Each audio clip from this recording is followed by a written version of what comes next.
Welcome to Grad Life Grind, and welcome to this series on personal statement writing.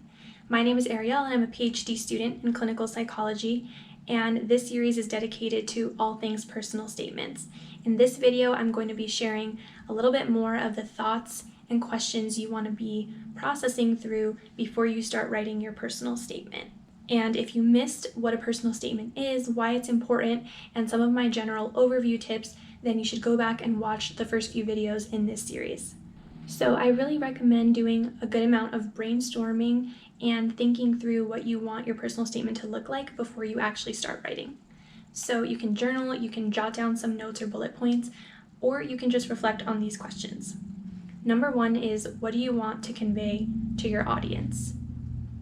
What are the words or feelings or impressions that you want the people who are reading this statement to get from you when they're done reading? Do you want them to feel impressed, happy, sad, moved?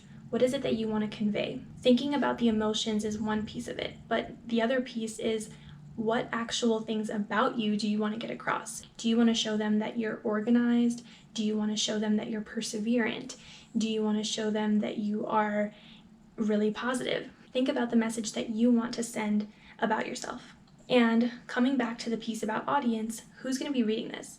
Is it going to be professors, people who work at the school, different staff members on the admissions committee, administrators or program directors, current students in that program? Who's going to be reading this? It's potentially all of those people.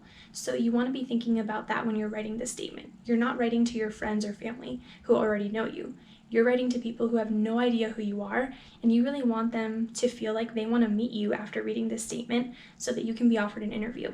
Along with these questions, you're also going to want to think about what aspects of your identity are important, what aspects of your values are important to get across to this admissions committee or whoever is reading your statement.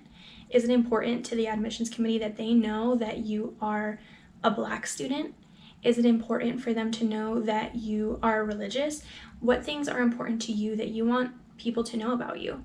And how might those things influence your work? Those are the things that you might kind of brainstorm, jot down a couple of bullet points about so that you can reference them when you're writing your statement. The best thing about doing this exercise is that it gives you somewhere to start, and it also helps you to have a kind of base to come back to. Once you've started writing and you have a decent statement, you can kind of go through this list. How did you answer these questions, and are the things that you wanted to convey actually showing up in the statement? So I really recommend starting with this exercise, going through these questions. Maybe some other questions came up for you while you were listening to these, and start really brainstorming. This is a really helpful way to start off your process because sometimes students get stuck on where to start. It's really hard to write about yourself, and I've been there.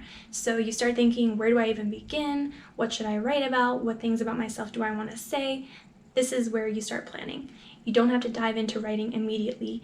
And if you try to write immediately and you don't have any ideas, you're just going to be staring at a blank page. So starting small with these questions is really going to help you in this process. I hope that this video was helpful for you, and if you want more tips, continue watching the rest of this series. Thanks.